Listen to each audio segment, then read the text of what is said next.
I am pleased to be in conversation today with artist Esther Marie Hall. After my introduction, Esther will give us a presentation about her artistic practice and the work currently on view at the Library Gallery. She and I will follow her talk with a conversation, and we will then invite questions from the audience. I first became familiar with Esther's work during the pandemic. She was recommended to me by a fellow curator, and I invited her to participate in a nail art project, my first curatorial endeavor at Sac State. That was not an actual exhibition due to the pandemic. Titled Hello Stranger, 19 artists created unique works of art that were sent out into the world to individuals the artists did not know. The pieces Hall created were magical and distinct.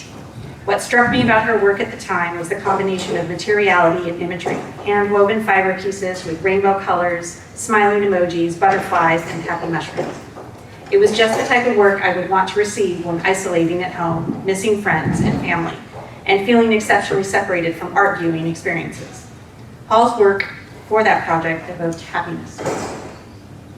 Hall's new body of work for the current exhibition, Our Day Will Come, is also responding to a current moment. This is her first solo project with an institution, and an ambitious one. Most of the work in the gallery was created over the summer and in the gallery space. The work is big and bold and does not shy away from issues that are roiling our country and society. The work is constructed in a limited palette, red, white, blue, and populated with symbols and motifs that represent resistance and freedom.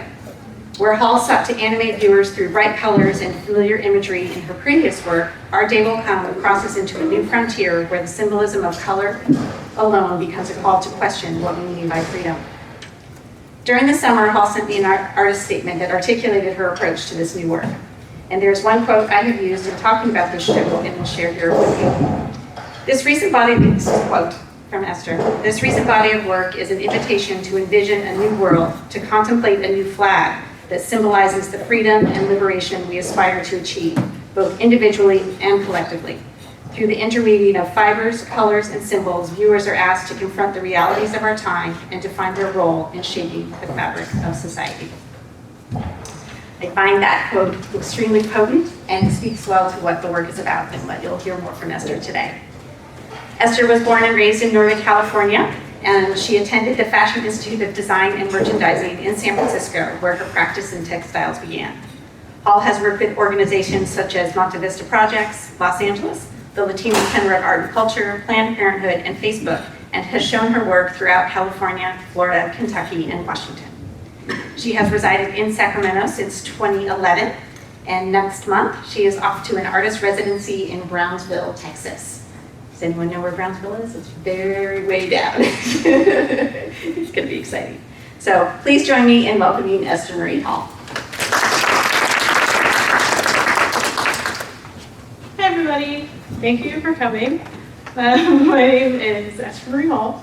I'm a Filipino-American artist based here in Sacramento with a primary focus on textile and fiber work.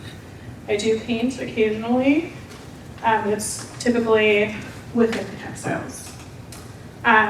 So I really wanted to start with kind of when I first realized that I wanted to focus on textile work. I got really bored with painting. I wanted to be a painter because I thought the traditional art making was being like a painter or a sculptor, and a friend suggested that I try weaving. And she actually built me a loom out of an old garden box.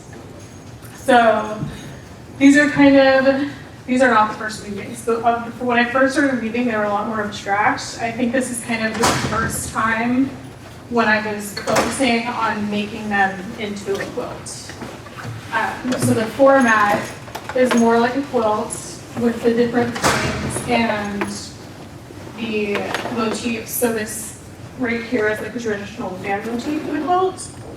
And these are from 2019. So this is when I kind of really decided, oh, I like this.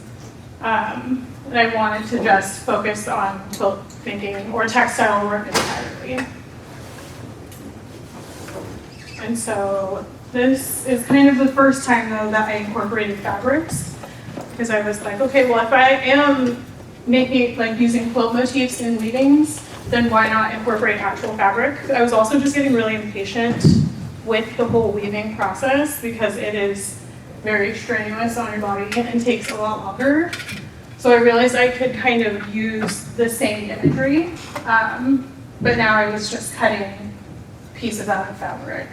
And I really wanted to focus on using like time period specific pieces, like this wheat flour bag is from the 1940s and it is government issued when they were giving out rations essentially to people. And this work really reminded me of, I was thinking about like my family from the South. My dad's side of the family is from Arkansas.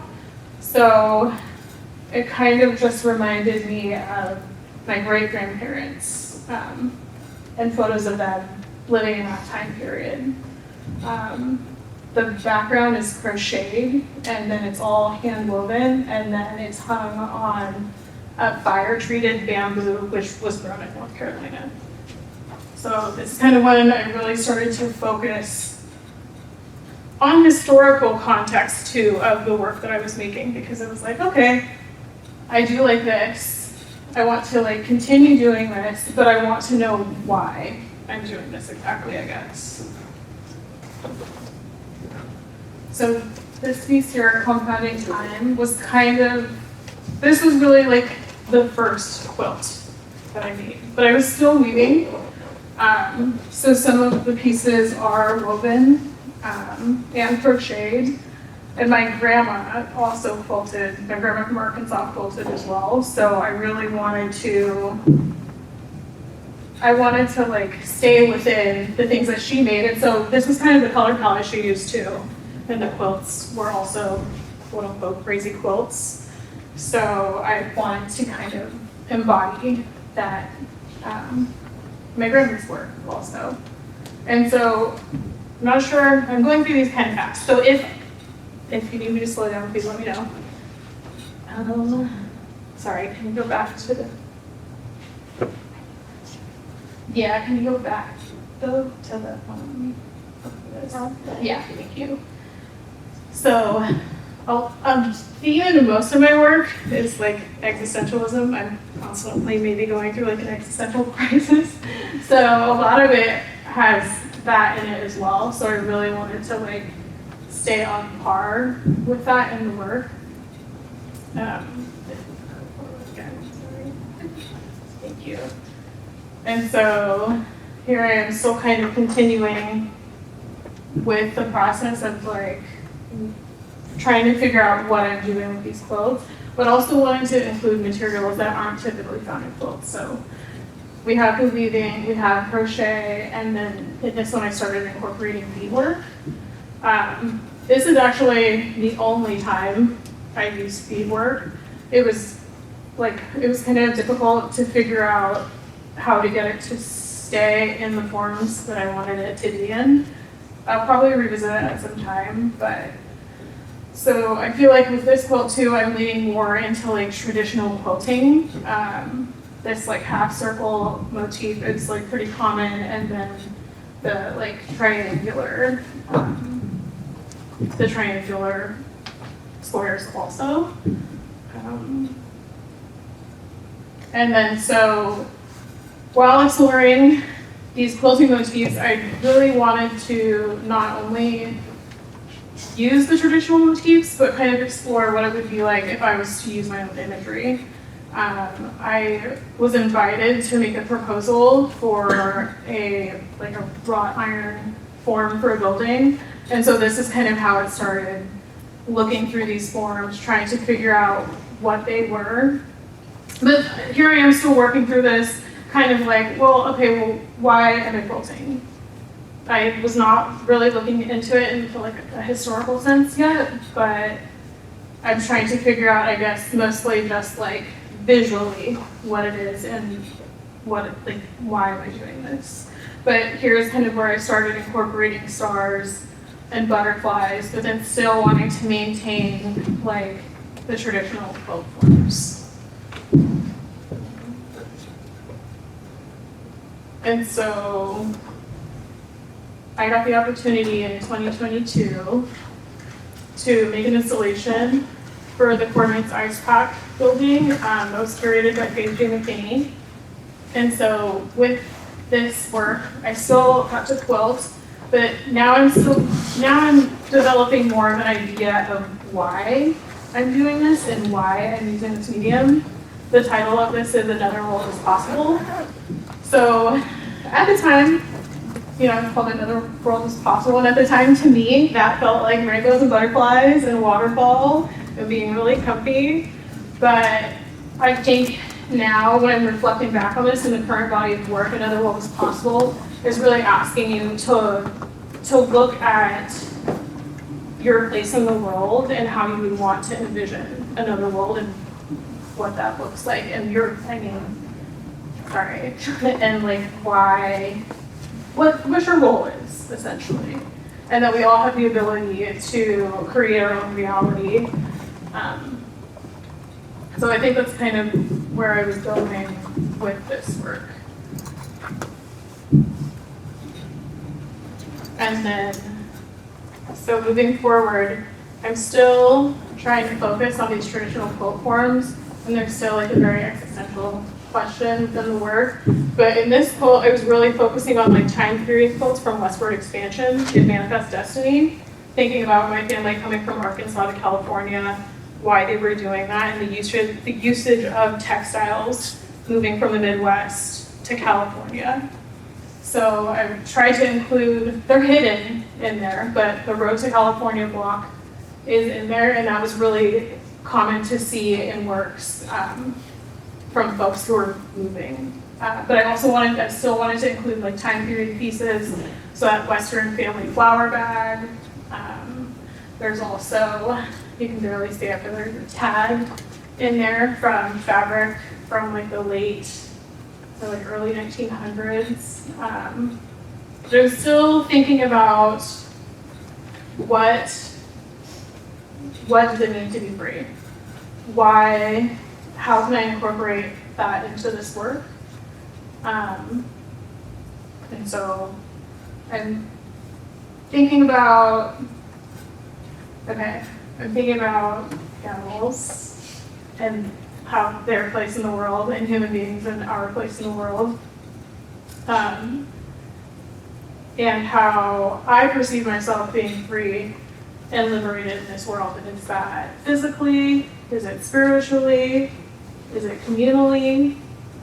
So I'm thinking about a lot of these things in my work. Someone said the other day, you've got a lot going on up there, which is very true.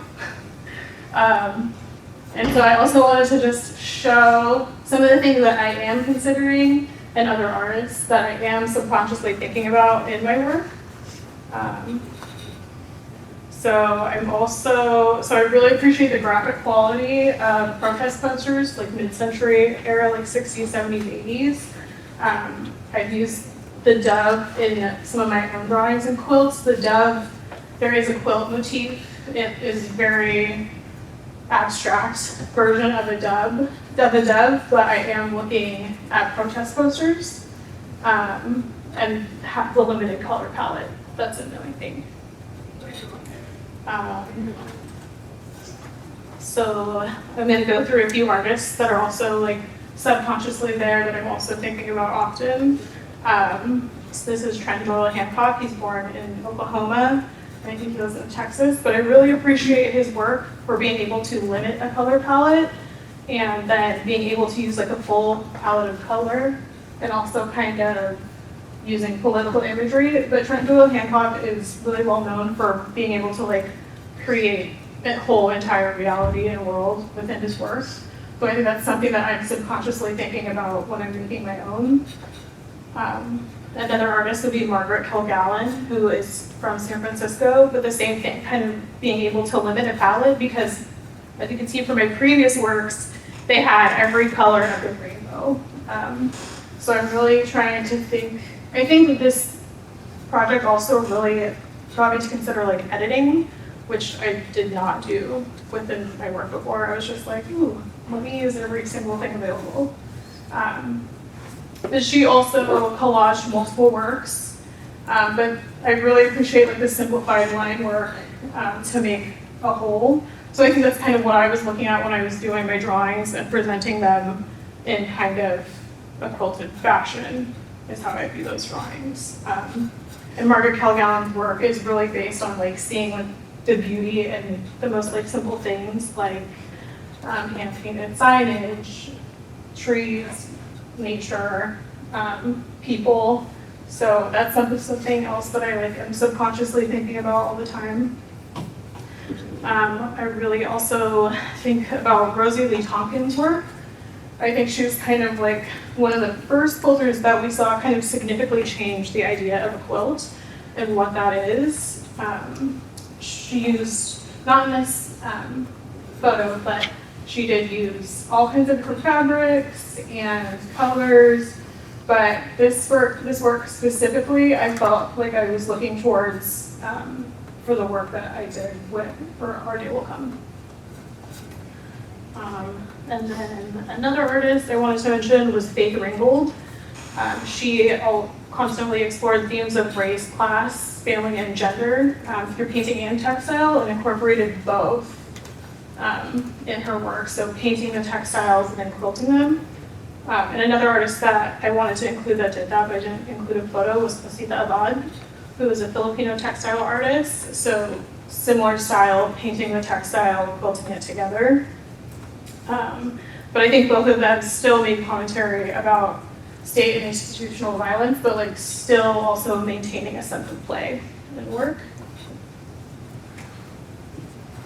And so this photo is from this year in my studio when I started to really explore these traditional quilting motifs.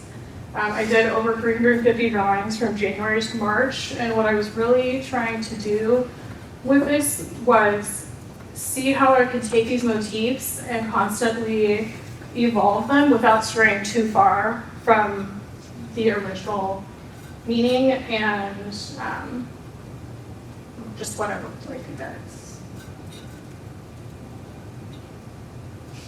And so in the writing, I was basing this work off of two books essentially, which was Hidden in Plain View, which is about kind of the oral traditions of these motifs. So here I am still trying to explore the why. So going back, so it's kind of like I was working backwards. I was looking at quilting from a westward expansion and then going back further to like plantation quilting between plantation owners and slaves. And in this book, this is kind of the first book and only where they're talking about the oral traditions of what slaves used these patterns for during the Underground Railroad. So some of them are directional, some of them are supply related, like what you need to bring with you. Some of them are how to dress during, like while they were escaping. So I was really focusing on these patterns and kind of skewing them and still, like I said, wanting to maintain their initial meaning. Another book I was basing this off of was Stitch from the Soul. So they put quotes from the antebellum South. And so I started to draw these motifs, but then I started to draw these motifs, but then also wanted to use my own imagery that I've used in the past. So these are pages from a zine that I also made this year that include kind of like a basic meaning of these traditional motifs and then my version of the motif. So that's why I began to use barbed wire, because there is a double wedding ring motif, which is essentially just circles, but I think barbed wire is also like a very like visual of like the time that we're living in. And then here's another slide of that. The Rose of Sharon is one of the oldest applique quilt patterns. It's mentioned in the Bible, and they actually refer to a wild tulip that grows in the plains of Sharon, Palestine. So I wanted to make sure that I was including that too. So this year I was really just focusing on all of the like socio-political things that we're currently experiencing, It's an election year, lots of different things. And so something that I was thinking about in my current experience was that question. Is it fair? Is it just? Is it kind? Are you walking in the world with understanding, or are you refusing to kind of listen to others, especially being in a space where conversation, things like that, were being suppressed. So I was continuing on with the barbed wire motif, but using it in a double lettering and still skewing these forms. I should have included a photo of the double layering, but I did not. And so these were the first textile works that were made this year in this palette. The piece on the left is a three-dimensional piece of a northern star. So you can walk in around and it's stuffed. And this was at Monte Vista in LA. So while working through these drawings, some of them I didn't see as flat works, and some of them I see as three-dimensional, and so I'm still working through those because some of them just don't read the same, I guess, as flat. And this was the first textile that I had when Kelly did a studio visit, and still continuing with the barbed wire, but adding the dove motif in these. This still reads more like a dove. The other ones I did are the traditional dove motif. And so here is a photo of the drawings that are in the gallery right now. Still trying to explore the different ideas within these motifs and trying to make them my own. Like this one right here is actually called the Arkansas Traveler, but once I skewed it and added this color palette, it kind of looks like the Filipino flag. So I called it the Filipino Traveler because I feel like that's maybe what I am sometimes. And so maintaining the imagery. So there's Road to California up in that corner. There is an orange peel block. And then North Star and broken dishes as well. And then when I've been installing these drawings in studio and in spaces, I see them as not individual works, but as quotes. Even though, we'll get to that, I don't view the textile works as a quilt necessarily. And so this is in the gallery. So with the limited color palette, still focusing on the idea of the works from, or the pieces from the Underground Railroad and their meanings. So black was considered a place of refuge. Blue was considered to protect the maker, and a combination of blue and white is spiritual and protective. I also really wanted to make sure that I was acknowledging and honoring where I was getting these ideas from, and not appropriating them. So I'm still trying to honor these ideas because after reading Hidden in Plain View, I feel like it's a history that's not really talked about, especially within quilting and art. And then this is also in the gallery. This work is called Stars of the Midnight Ranges, Light My Way Tonight. It's a song by Johnny Bond. It's like an old country song, but that's kind of what my dad listened to. So I wanted to include that. It was considered, so during like plantation quilting, it was considered bad luck to make a perfect quilt. So they didn't want to make anything with straight lines, and it was bad luck to begin a new quilt on a Friday. So those are things that I'm also constantly thinking about while making the work. If you haven't seen it in person yet, nothing is straight. And I think I really leaned into that as well because I tried to do like traditional quilt work, but it was never straight. So I think leaning into these like different shapes made it a lot easier and fluid for me to make. This is also in the gallery. This one is called There's a Place I Want to Take You. So still thinking about another world is possible. And within all these works, I'm also thinking about flags and like what kind of image I would want to represent me if I were to be able to choose a new flag. This is my last slide.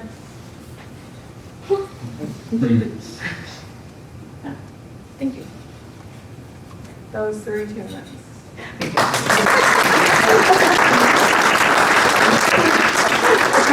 I was going to ask if this was a stand-up comedy bit because I don't present very often. So thank you all for listening. You want to go back? Choose anyone. Right. Are you still going to hear us okay if we just talk with our normal voices? I want to make sure everyone can hear. Okay. Great. If not, please just let us know. Could you guys tell that I was nervous? I tried my best. Thank you. So I wanted to start our conversation by this very important question that we've talked about that's in your artist statement and that I think this new body of work is really representing. What does freedom mean to you? I think for me personally I think freedom starts with like self-care first and foremost, because if you can't take care of yourself, how do you expect to like take care of others in the community around you? So I think slowing down is really important. I think doing what you want is really important. So those are just like personal ideas. But then if we're talking expansively about like community, I think we've like really strayed, I think, from like community, and we're more focused on like identity. So I think caring for others and helping others in your community more often. Listening is a good start. Yeah, I think those are like some basic ideas that I have about freedom. Very basic. No, bare minimum. And I think, I mean, it's obviously this work is so timely because we are in an election year and there's been so much, we are such a divided country, at least in America right now, so much. And I wanted to talk a little bit about this transition that you've sort of taken from quilting to a flag, because those are very distinct, meaningful types of objects. They're utilitarian for many reasons, but they also represent so much. So, and this might even go into what you were talking about, you know, a quilt. When you do your textiles, you're not necessarily thinking it's a quilt. What is it? So if you want to, I would love for you to just elaborate on that. Yeah, so I mean, some of them I see as paintings, some of them I view as flags, which I feel like can still be considered painting, even though there is like the nuance of it not being paint. But more just like focusing on like an image that represents me, and if I were to get to pick something new, what that would look like. I think with like today, the American flag is associated with a lot of shit that's like not very, I don't know why I'm like trying to tiptoe. Don't tiptoe. Yeah. It's not inclusive. Yeah, it's not inclusive. It's, I mean, racist. It's all of these things that I kind of like want to be like not associated with whatsoever. So I think I'm just really trying to like come up with an image that represents freedom and liberation and not these political ideologies that we're like constantly bombarded with in public media. There's a lot of the colors too, like red, white, and blue is used in like thin blue line, and if you're not familiar with that, it's like pro-cop and like different propagandas. So I'm kind of trying to reclaim the colors and not totally hate them, I guess. Well, I did, and when you were mentioning what the symbolism of those colors were for some of the quilts from the plantation era and the Underground Railroad, I thought that was interesting because they meant something totally different back then. Yes. But how many of us actually knew that history? I think we often forget that, there's certain symbols and colors that they get locked into seeing it one way. And that's the beauty of your show. I feel like it's opening in your work, it's opening up the possibilities of what these things, what the colors, what the motifs can mean. And personally, you can interpret it as you like, but for me, it was almost joyful to not be restricted by this stripes and stars, that everything sort of is expanding in the work. Yeah. And I still wanted to maintain that sense of play that I did in my past work, even though the palette is red, white, and blue, and black. And moving to that palette felt kind of more serious, I guess, because it's I've always had this undertone of politics and existentialism, but I feel like it was too playful and not really being taken seriously. So this palette felt serious, I guess. And what about the play? Do you feel like the playful's still in there? It wasn't at first. The first two pieces I worked on were that big circle piece and then another one in between that we didn't use, and then the star. So that's really minimal. And that, it is playful in a sense, but the big one, the crazy quilt, that's kind of more my speed, going crazy. So that was much more playful. Also the sculptures and the drawings too, I think, are a lot more playful. But I think those works balance each other out. You can have a sense of crazy, but also tone it down, tone it back sometimes. So let's talk about the scale. And it was incredible to have. It was like I had an artist in residence all summer. Esther was in the main gallery, brought in her sewing machines, all the materials. There were scraps everywhere. It was wonderful. So I got to see these works as they were becoming, and that's just such a unique and powerful experience. But I think we both were a little surprised at the scale. Yeah. This was my first opportunity to make anything that big. I've always wanted to make work that big, but also I felt like Kelly was giving me the opportunity to take up space, which I've never had. So I took up all the space that I possibly could. They could have gotten bigger, but yeah, there was one point that came in and Esther's like, well, what do you think? I'm thinking of adding a whole other row on the bottom. And I was like, it's not going to fit on the wall. It's not going to fit on the wall. But I took up as much space as I possibly could. I was in that gallery every day with my shoes off, answering the door to people. I was there all the time. So that was really cool to have that support and really letting me do whatever I want and say whatever I want too. I feel like I was surprised within an institution of not being suppressed and it not being completely oppressive. So that was really cool. Nice experience. Thank you. 10 out of 10. I like to think Sac State is bureaucratic and oppressive in that way, but it's in terms of ideas, I think it can be very open and accepting. So that's another reason to have your work here.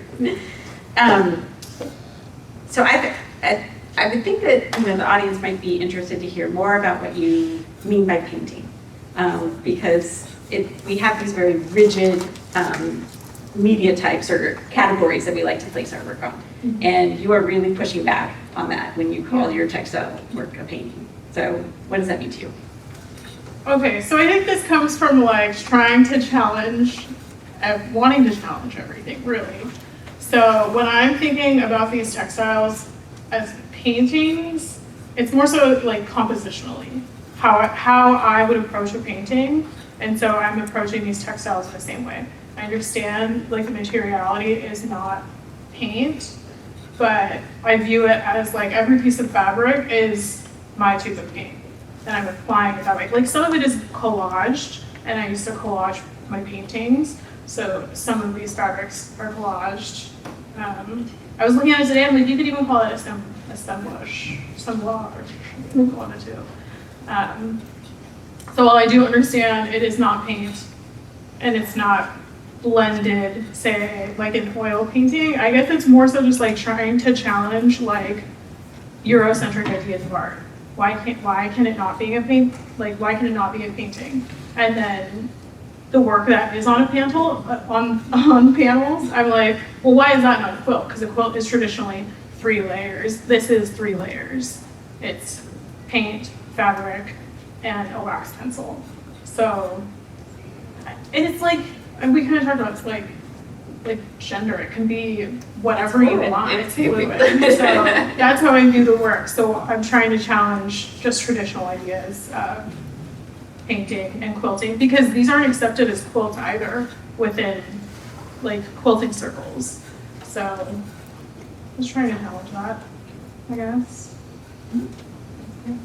Well, it was interesting as I was in San Francisco this past weekend for the opening of an exhibition at Catherine Clark Gallery for Marie Watt.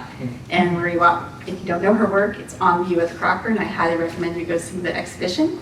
But in her talk, she has these large woven pieces. They're mainly constructed out of blankets that she has acquired, but she referred to them as paintings.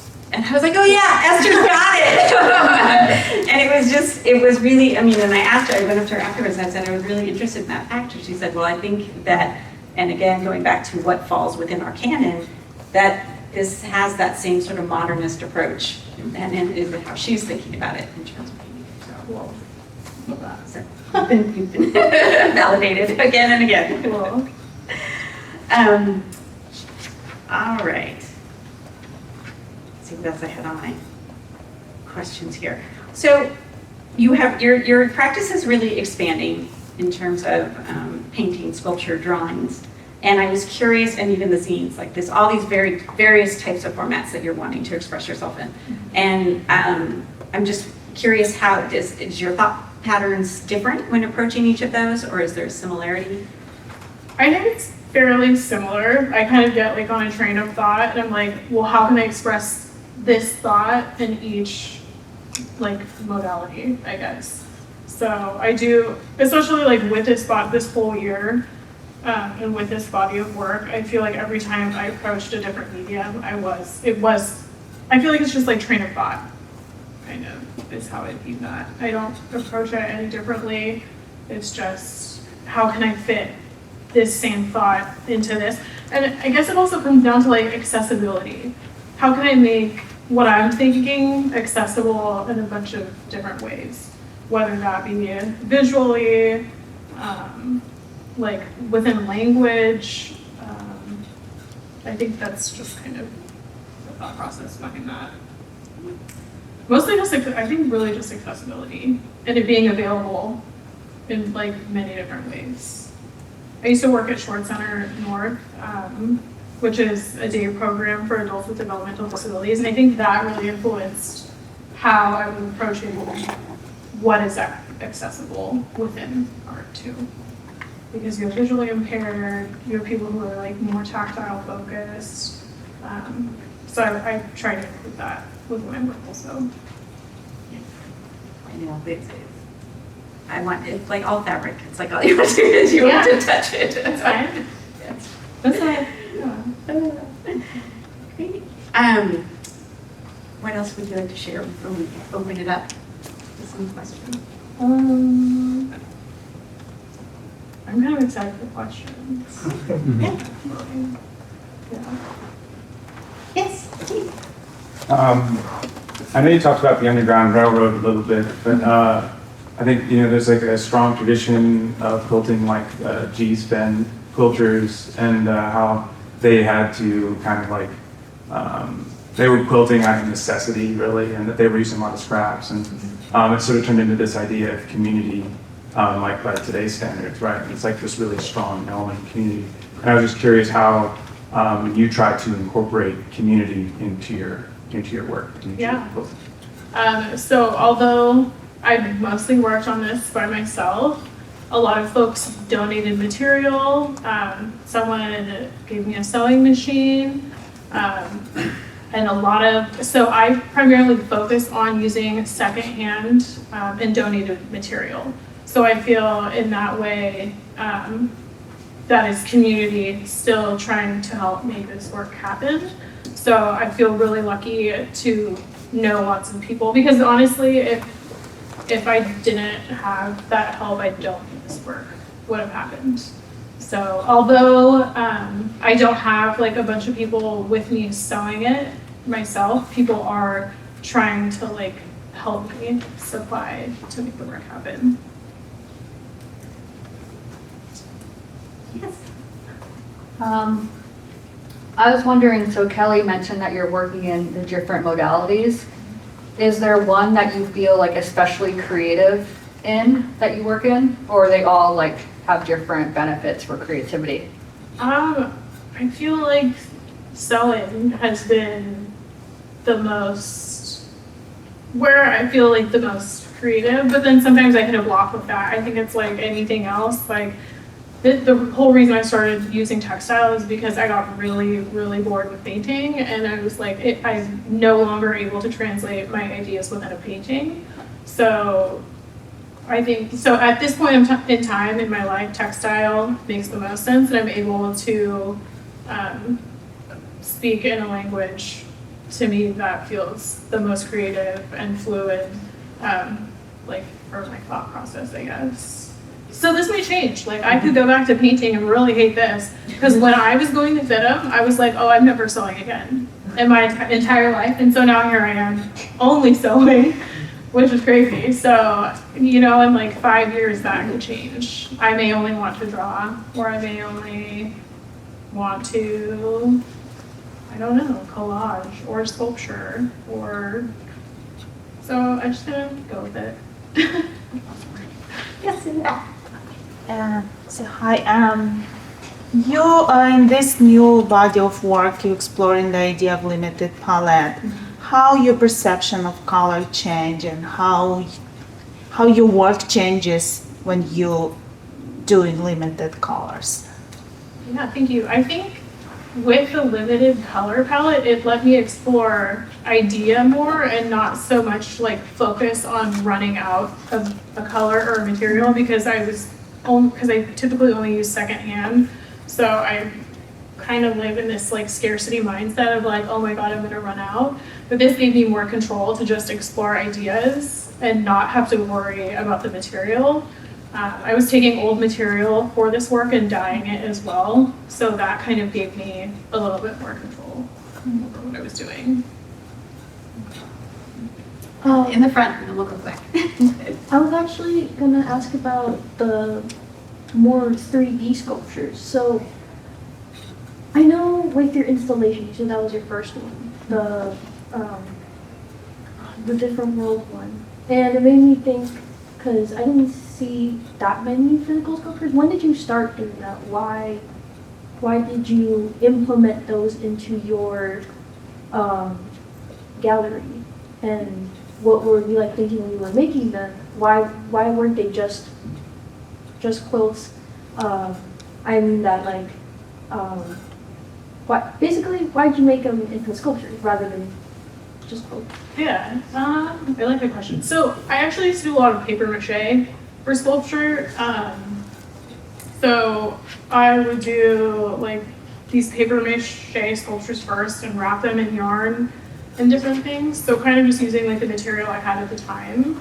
So sculpture has always kind of been in the background, but it has never been like a main focus. I've never had the opportunity to like, I guess really like include that in an exhibition. Some of the drawings just don't make sense to me as flat works, and I kind of view them more in like a three-dimensional plane than just a flat quilt, I guess. And I think just also like being able to like bring something into your reality that is like three-dimensional is cool. They can touch it, and yeah. Hello, congratulations on your show, and thank you for the art stuff. My question for you is, you mentioned the superstition of never straight lines, and superstition of never working on Friday. Is there any superstition you believe in color that you have in your daily life about wearing certain colors? Oh man, okay. So I think about, if you're familiar with like chakras, I am kind of like a hippie. So when I'm like getting dressed sometimes, I think about like, why am I more drawn to this color today? I thought I wore this blue shirt because it is associated with your throat chakra, which I really needed help with today. And there were also like periods of my life where I'm like more drawn to red and more drawn to orange for a really long time. So your chakras are associated with different points in your body and what the focus, like, so blue is your throat, purple is like your head, yellow is like your sacral chakra. So I'm thinking about those. This goes into like a whole talk about like spirituality though. But yes, I am thinking about different colors and their associations with chakras. And I guess, I mean, yeah, I'll just stop there. I can continue to ramble about that. But I do think that's interesting because, I mean, your work is so much about translating one thing into another, or something, some symbol or color represents something else. Yeah. So that, I mean, I did not know this about you, so I find it, that it just says a lot about the work and why, this motif, you're wanting to adjust it a little bit or tweak it a little bit to match sort of maybe how you're feeling, Yeah. Yeah. But I mean, a lot of it too, I don't know. Black is also like really associated with like anti-fascist movements too, is kind of what I'm also thinking about. So that's why I felt like drawn to use more black in my work. And then red is associated with your root chakra, which is like your security and safety and things like that. So, yeah. Yes. Hi, thank you. I'm curious how you are managing all of your sources. Your work deals with these big themes about history and ancestry, and there's, protesting ideas that are coming in. So you have all of this really heavy source material, and I'm curious how you manage that in your work to not get overwhelmed. I'm always overwhelmed. My mom used to always tell me that I take on the weight of the world a little too much. So I try to like call it back sometimes, and meditating helps. But I think I would rather be aware and thinking about all of these things than being like complacent and completely cut off. So I'm always kind of like freaking out a little bit. I try my best not to, but I am like constantly taking in information. But like I said, self-care is also really important. Yeah, I always tell my friends I'm like constantly going through like some existential crisis. But yeah, thank you for that question. I am always overwhelmed. Yeah. Yes. You mentioned that you were looking at a lot of propaganda artwork. Was that more for like influence on design, or do you consider your work propaganda in a way? I guess anything could be propaganda, but it was more so for like a graphic quality, and like, yes, you could consider my work propaganda because I am promoting an idea. I'm promoting my thoughts, and That's my phone. Just hit the button on the side, please. so no, that's okay. But yeah, it could be, yeah, you could consider it propaganda if you want to. I don't see why not. Propaganda for good. For doing the right thing, for being a good person, for, and like when I'm talking about like another world is possible, I'm not like talking about like, oh, this expectation to like change the world. It's more so of like, what changes can you make in your daily life that, it's kind of like, like a wave, I guess, in comparison. So it starts, you're like a singular point, And like, what changes have you made that may affect somebody else? And that could be one person, and then they do something. But I think that's what I'm thinking about. It's Hi. I really appreciate the expansiveness of the future. And like even with the title, you're posing this question, right? And I mean how bleak it is, right? Even there is a future, and I think that's important. There is this future ahead of us. And I think in materiality and scale, you're approaching this like it's big. And then I love the flag and the quilt because we think about the origination of the flag, right? And it was this idea of freedom. And quilts were for runaway slaves to get the freedom. So I'm curious on what is your, what are your hopes with this work? I mean, not necessarily one particular work, but the body of work. Like, is there a hope? Is there some looking into the future for you? Yeah. My hope is that it travels, I think. But just the same idea of like wanting someone to look within themselves and their position in the world and how they affect that, because we all have a role.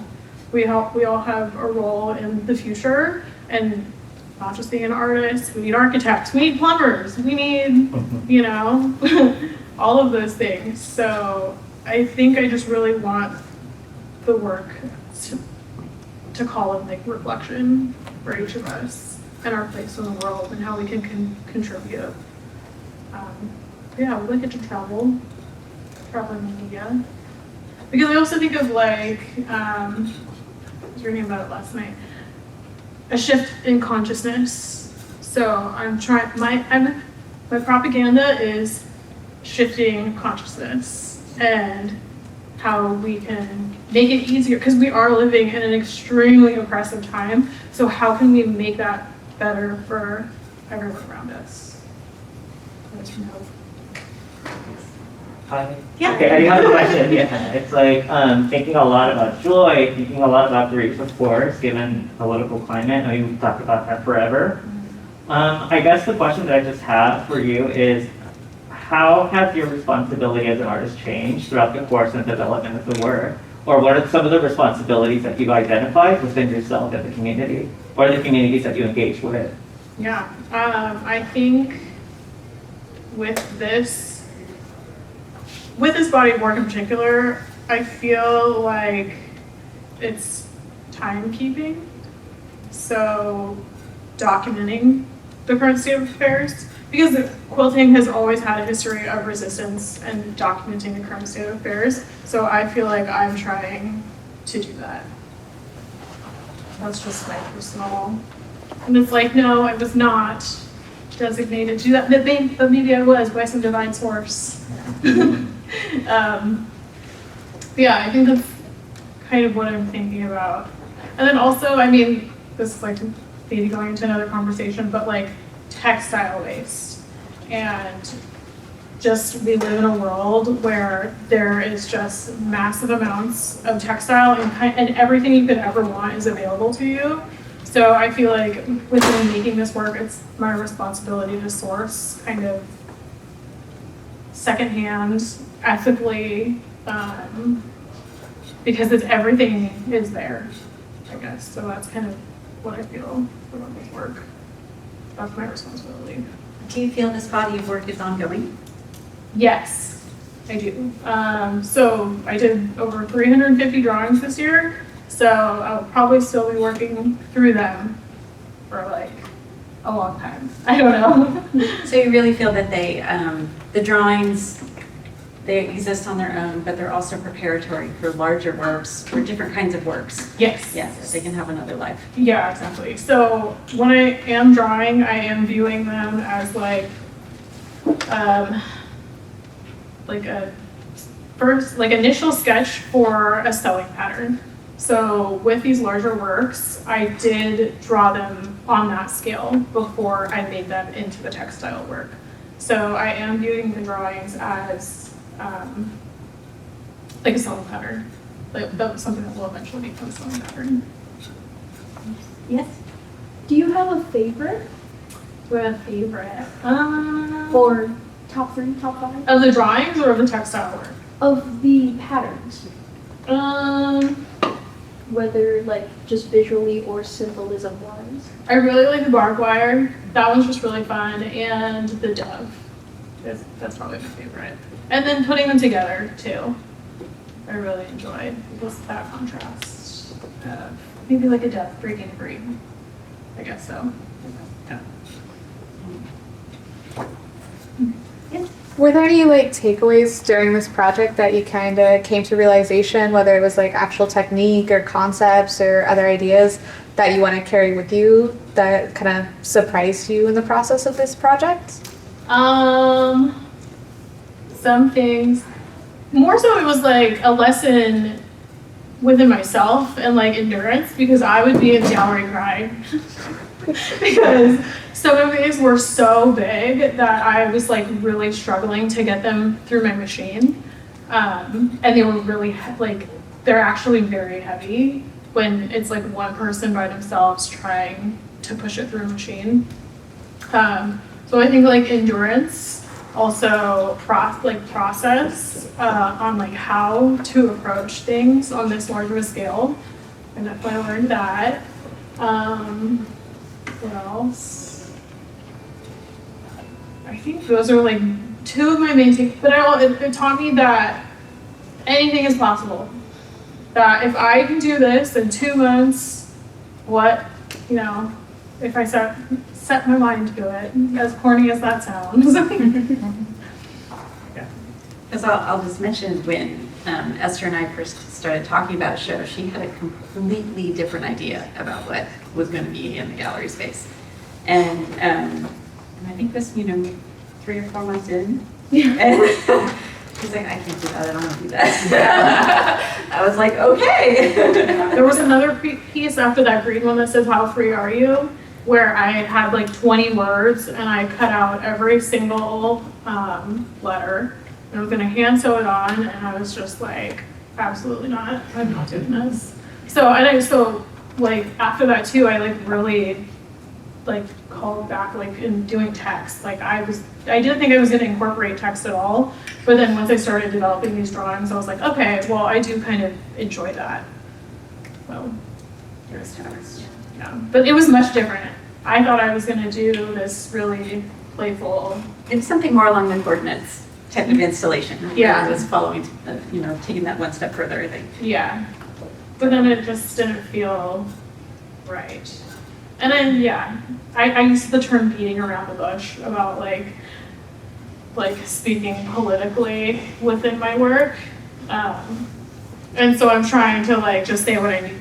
I'm coming into, so another thing that I learned is like saying what I need to say and ask for what I need and like really using my voice. So I feel like this really helped me kind of do that. And I mean, for the artists out there, I think what was interesting for me is that, Esther really had a plan, like once she was in the gallery space, okay, I'm gonna do this week, this. And she kept adding things. And I was like, really? She's like, yep, I'm gonna try and get that done too. And you completed most of it. It was really impressive. Like she set her own deadlines and already, I think having the drawings already done sort of is like filling you with ideas of what you wanted to do. So it had that momentum. You to make all the work that you wanted to. Yeah. And more so. Yeah. We didn't even end up shipping. Yeah, there's more like really large scale textiles that are not in this exhibition. But it also helps to like freak out. So when you're like freaking out, then you're like, I'm gonna get it done. So I think that, it really helps because I didn't, pretty much all of the work except for the drawings, I started in June. So from June to mid-August I did all of the textile and sculptural work. And the panels. I built the panel also. Yeah. Yeah, I was freaking out. All right, I saw a hand somewhere. Yes. Hi. So obviously, like quilting, textile work has so many roots, like around the world, with like so many different minority groups, so to speak. I wonder, since you were talking about like asking yourself why you were doing what you're doing with textile work, how soon, like into that process, did you realize like your own connections, whether it be like your sex or like your race, those connections to quilting and like global impacts of textile work?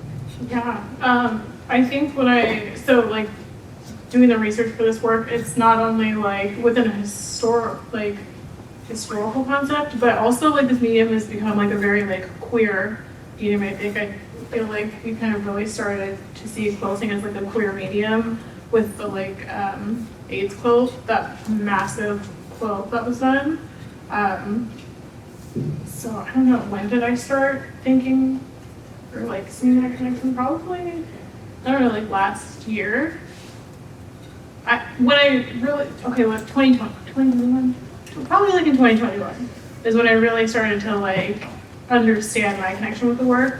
With the weavings also, before I started that, I wanted to like understand why I was doing that. And like weaving circles are very prominent where my mom is from in the Philippines. So I was researching like Filipino weaving techniques, but then weaving is such a cross-cultural thing, just as quilting. So like also within this research on the usage during the Underground Railroad, there are Filipino weaving motifs that were used by slaves in their weaving also. So there's just this whole like cross-cultural thing.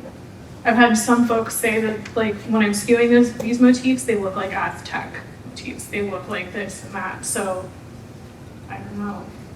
I mean, I think that's what's amazing about it, that what you've sort of, your own research, you've taken these symbols and motifs, but they are so universal. I mean, and so in some ways you get to make them your own in that regard. Yeah. Because they'll be familiar to so many other people. Yeah.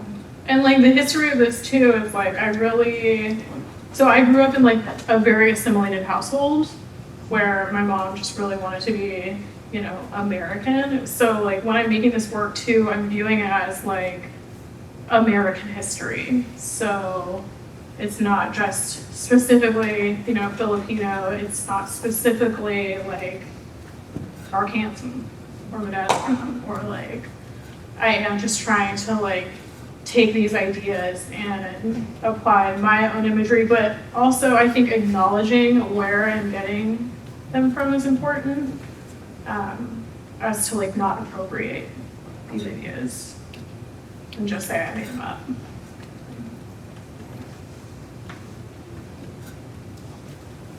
Yes. You know, upon my first impression, the installation felt very patriotic. Is that kind of stimulates some feelings? You know, was that intentional, or how do you feel about patriotism? Yeah, I mean, so that's why I wanted to use red, white, and blue to kind of reclaim those ideas and like the political ideologies that they are associated with. So I do understand that red, white, and blue, first off, seems like it's just very patriotic. And it is, but then that's why I wanted to like delve deeper into why am I using these colors? What have they been associated with? And how can I subvert and reclaim these to represent like my ideas of, there is no patriotism or nationalism, but yeah. I mean, that's how I sort of read it. I mean, that was, you know, and Faith had mentioned this earlier about the flag really representing, that's what it represented initially. You know, this country was established with, despite everything wrong that may have happened with that. But it's, you know, patriotism is a love for your country, as I understand it. And those colors have become so associated with America. But at the same time, they represent a certain understanding of what freedom is. And that's where I think you sort of blow it all open. And it's, you know, it's not this very restrictive view of what those colors can represent, but something else. Yes? So you talked about like really trying to edit down when you had all these ideas. I'm just curious, how do you choose like what stays and like what to edit out? So like with this, I guess like how I was feeling about it personally, if it felt done or not, if it made sense with like what I was trying to convey. Also size. If you've ever seen any of my previous exhibitions, I had confetti. I had like paper mache things hanging, like, so I really wanted to, yeah, just think about what I was trying to say and if it fit into it at the time.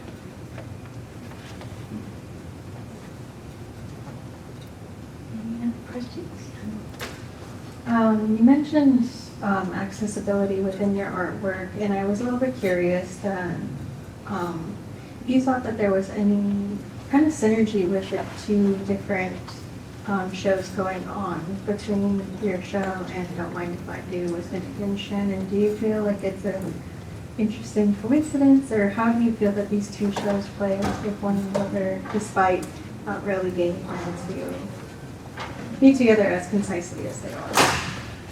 I think Kelly knew that my work was, we've talked about accessibility before, like the previous idea that I had for this exhibition, I really wanted to focus on it being accessible because it was going to be like huge and take up space.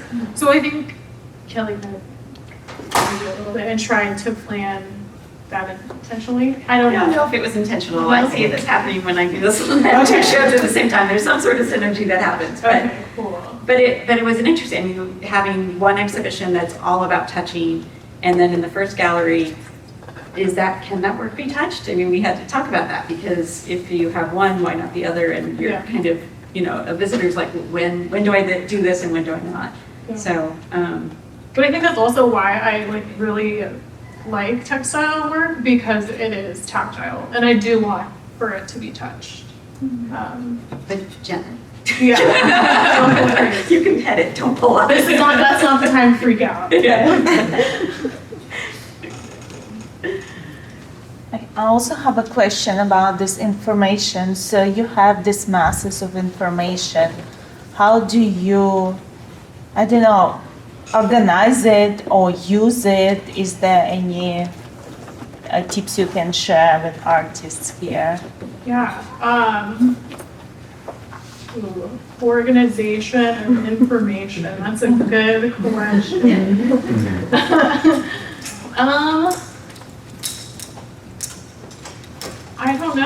I don't know if I have. A lot of it's in my brain, I guess. Reading.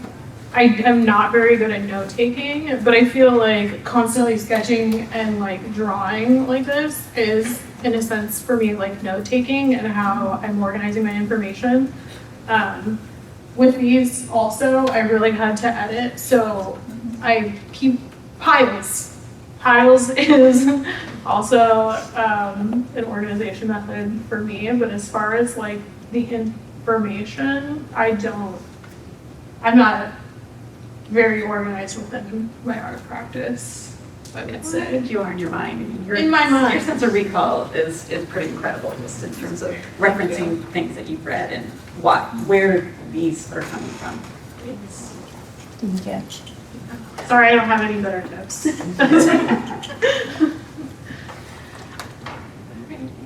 Questions? Yeah, I'm gonna turn on a light because I feel like it's getting very dark.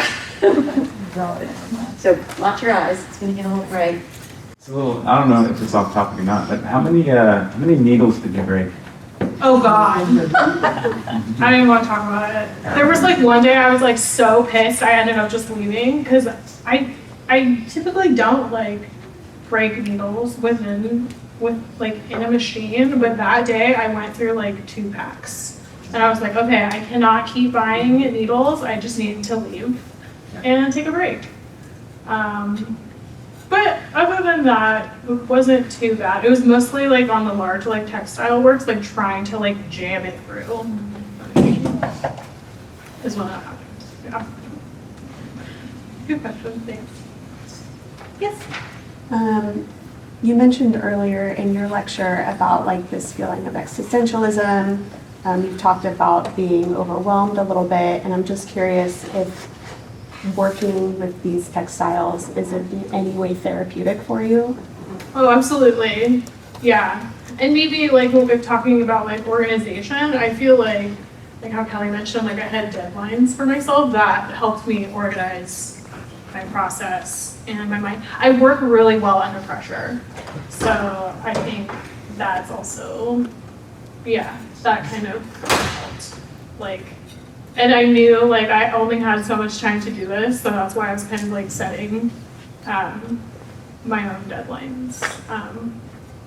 But yeah, I think that's, I kind of forgot the question already, sorry, but. If the work is therapeutic. Oh, yeah, yes, I would say so. I'm not like totally like thinking about it in that way, but it is just doing, I think doing any kind of art is, because then you get to like focus on something outside of yourself. Knowing what you know now, what is something you wish you could tell yourself when you were first beginning this project? It's okay to cry. And yeah, if you can do this in 2 months, I can do anything. I feel like I can do anything now. By the way, as a curator, I don't recommend you try and do an entire show in 2 months. Yeah. But if you're that type of person and you work well under pressure with deadlines, then by all means. Yeah, and I didn't like intend for the work to be this large. They just kind of grew on their own. Because it's like I look at it and I'm like, oh, that's not enough, that doesn't make sense yet. Let me add this, let me add that. And I could keep going but then that's where like editing really comes in and being able to like stop and like take a step. And that's kind of like this time frame was kind of hard for me to like stop and take a look, but I really tried to remind myself to like take a break and then that's okay to rest also. And I think also, working at that scale, you didn't have an opportunity to actually get up on the wall to view it. Like those really did not go up until we were doing their final like placement and installation. Mm-hmm. So when you're looking at everything like down on the floor, laid out and piecing it together, it's a much different experience than when all of a sudden it's up. And I think that's where the surprise of the scale came in because on the floor, yes, you're walking around it, it doesn't seem that big. And then when it's confined by these white parameters. Yeah, I was literally like rolling around on this thing with like a needle in my hand, just on my hands and knees crawling, and then we put it on the wall and I was like, oh my God, okay, sorry. But yeah, you cannot tell how big it is on the floor. Any other questions? Well, I want to thank you all for coming and joining us today. Thank you, Esther. Thank you, Kelly. Yes, thank you, everybody. And if you haven't seen the show, I'm happy to open the gallery now for a few minutes at the end of the day, or please come back. We're open Tuesday through Friday, 10 to 4, and on Saturdays, noon to 4. Cool.